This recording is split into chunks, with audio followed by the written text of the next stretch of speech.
This Juneteenth, the local nonprofit organization Ancestral Bridges teamed up with the Amherst Historical Society and Museum to present the Juneteenth Heritage Walking Tour. This 1.5-mile tour explores the history and contributions made by generations of Black families in Amherst through storytelling, artwork, and special exhibits. The tour was curated by the descendants of these families, and I spoke with organizers to learn more. It was incredibly important to me as a descendant to really celebrate the first Black and Afro-Indigenous families of Amherst that connect the town to the military acts that ended slavery in America, assisted with ending slavery in America on June 19th, 1865. And that is a lesser known history that was really, it's right here in the town and kind of buried away. It's something I was not even aware of as a youth growing up in Amherst. So it was really important to me that we not only highlight that, but also follow the footsteps of these folks and really highlight their contributions to this community. I was actually also surprised about some of the history that we have right here in our backyard in Western Massachusetts, and shocked that it's not something that we learn about more often. So the tour begins in the West Cemetery. So talk to me about the significance of starting at that location and the ties that it has to Juneteenth. West Cemetery is the resting place of the Thompson brothers. The Thompson brothers were actually they all served in either the Massachusetts Volunteer 54th Infantry Regiment or the 5th Cavalry. My 4 times great-grandfather, Christopher Thompson, was in the 5th Cavalry, and he traveled with those brave soldiers who actually went to Texas to deliver that news of freedom. It serves as a marker of history and people who helped build this town in many ways. You mentioned being a descendant of these generations of Black families in Amherst yourself.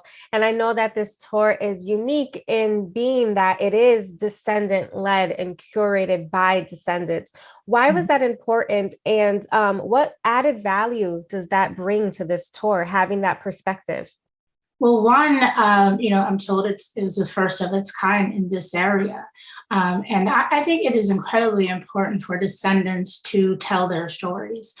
It's wonderful when, we have historians or they're told through archives, but there's nothing like descendants telling their stories. This was also inspired by the acts of my grandfather, Dudley Bridges Sr., who grew up in Springfield by way of Georgia, and he had initiated acts to highlight and find home for these Civil War tablets that were gifted to the town of Amherst in 1893. And what's unique about them is they include the names of Black soldiers, which wasn't commonplace at that time. So, we were inspired to really carry on his efforts as we did last year with the Juneteenth celebration, and then, carry on this year to go through the town. So let's talk about some of these historic spots, because this 1.5-mile walking tour stops at some of these key spots in Amherst, such as the Emily Dickinson Museum and Hope Church. And it also features art exhibits and other special exhibits as well. So what went into choosing the locations, and how do they immerse visitors in that day-to-day life experience that generations of Black families went through and are still going through? They're all pointed, they're all epic and lesser known Black historical landmarks. So Emily Dickinson was carefully chosen. Charles Thompson was actually a fiddler for the Dickinsons. And there's also that leads that history of some of those descendants being with Amherst College. I had personally been inspired by that by seeing the new Dickinson series during the pandemic shutdown and looking at in some of though they're fictional scenes where Emily is partying with Black people in a barn and knowing like who they would be, who they would have been.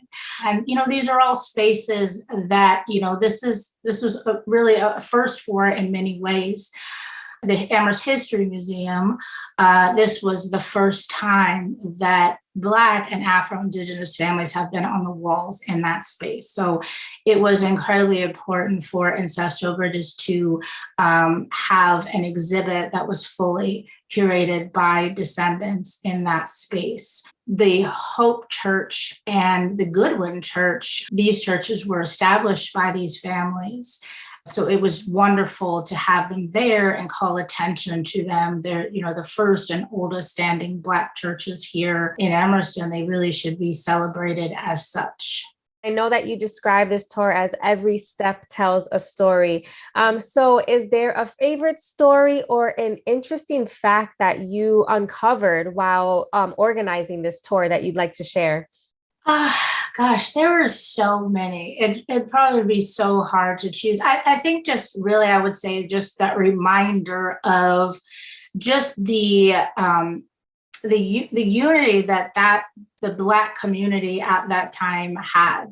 Just hearing stories that were well beyond me that I had touched, but are more common before my generation, of how these were the artists, musicians, the entrepreneurs, the doctors, the cooks, the builders that were all accountable. So even if you weren't someone's child, they were responsible. But I will say, as relates to me, one of the ancestors, Henry Jackson, I did learn that he was in part responsible for a huge hat factory that was here in Amherst that ended up being #1 in the country. I'm a milliner, I make hats, and I never would have associated Amherst really with the hat business period, and especially not, through Black business.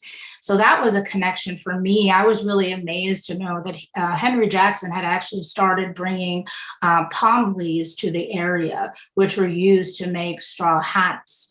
And a lot of the Black families and even the, poor, probably Irishims at the time, helped. And this is what they would do to earn extra income. And then later on came the Hills factory. So, it's just interesting. I know he, at that time, probably would not have been able to have a business, but he was trusted clearly at this time because there were no banks in Amherst, and he was actually bringing the money back and forth and had a little transportation business. And that brings me to my next point, because I'm always fascinated by history and learning about where we're from and everything. So as a seventh generation descendant like yourself, what do you hope people take away from this tour? We have a lot of work to do. Our exhibit at the History Museum, we ended very purposefully with a campaign through an artist and physician, Dr. Shirley Jackson Whitaker.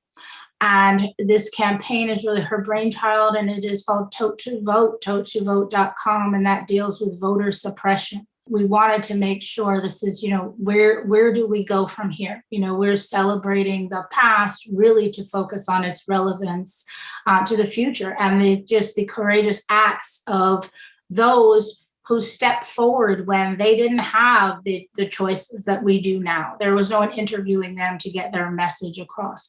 For us all to really, take part and honor that and make sure that we're doing that, not only to connect and empower the youth, and especially our youth of color, to, for them to celebrate that, they come from heroes, and really be inspired by that, but of us all to think about what can we do to carry this forward so we're not celebrating this history on a month or a day out of the year.